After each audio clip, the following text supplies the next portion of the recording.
Hello guys, welcome back to my channel. So అందరైతే ఎలా ఉన్నారో, నేనైతే బాగున్నాను.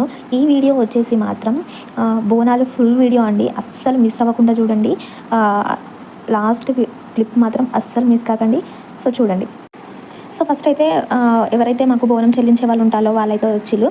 సో వాళ్ళు వచ్చి ప్రతిసారి ఇట్లనే జరుగుతుంది. వాళ్ళు వచ్చి ఇంకా బొట్టు పెట్టి అందరికీ బండారి పెట్టి, బండారి అంటే అదేనండి పసుపు కుంకుమ పెట్టి చేసి బోనం అయితే తీసుకుంటారు. ఇక్కడ మాది వచ్చేసి ఏంటంటే, మా డాడీ అయితే పెద్ద మనిషి. సో పెద్ద మనిషిగా నిలబడడం వల్ల వాళ్ళు చెప్పారు, ముదిరాజు అంటే ఇంకా పండ్లు చేపలు అవే కదా. సో మా ఇంటి నుండి అయితే పండ్లు అయితే తీసుకురమ్మని చెప్పి ఇంకా పండ్లు తీసుకొని అయితే రెడీ చేసాము. ఇంకా వాళ్ళైతే పైసలు అడుగుతారు.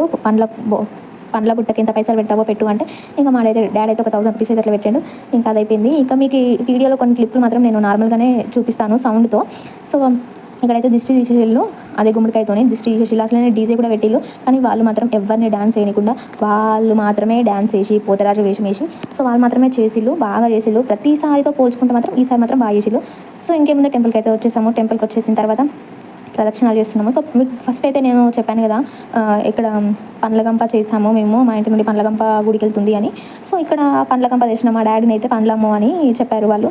సో మా డాడీ అయితే పండ్లు అమ్ముతున్నాడు. ఈ పండ్లలోని స్పెషల్ ఏంటి అని అంటే, అక్కడ వాళ్ళు ఎవరైతే ఉన్నారో గుడిలో వాళ్ళు ఆ పండ్లగంపలో ఉన్న పండ్లన్నీ కనీసం ₹1 ఇచ్చైనా సరే ఆ పండ్లు కొనుక్కోవాలి అంట. కొనుక్కొని తింటే చాలా మంచిదంట, ఎవరికైనా మంచి జరగాలంటే జరుగుతుందంట కోరుకుంటే. సో ఉట్టి మాత్రం అస్సలు తీసుకోవద్దంట అది. ఇంకా నెక్స్ట్ వచ్చేసి ఈ క్లిప్ మాత్రం మీరు అస్సలు నన్ను తప్పు పట్టొద్దు. మా ముదిరాజులలో జరిగేది మాత్రం ఇదే. సో నేనైతే ఏం మాట్లాడాలి అనుకోవట్లేదు, మీరే చూడండి.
చూసి కదా, ఇదైతే ఒక ఆచారం అన్నట్టు అట్లా చేస్తారు. దాన్ని ఏమంటారు కూడా నాకు కరెక్ట్ వర్డ్ అయితే గుర్తులేదు. సో అది అయిపోయిన తర్వాత ఎవరైతే ముదిరాజు కులంలో పెద్ద మనుషులు నిలబడ్డారో వాళ్ళని మేక తిన్నందుకు వాళ్ళు పైసలు అయితే అడుగుతున్నారు. ఇంకా నెక్స్ట్ వచ్చేసి బలేయడం.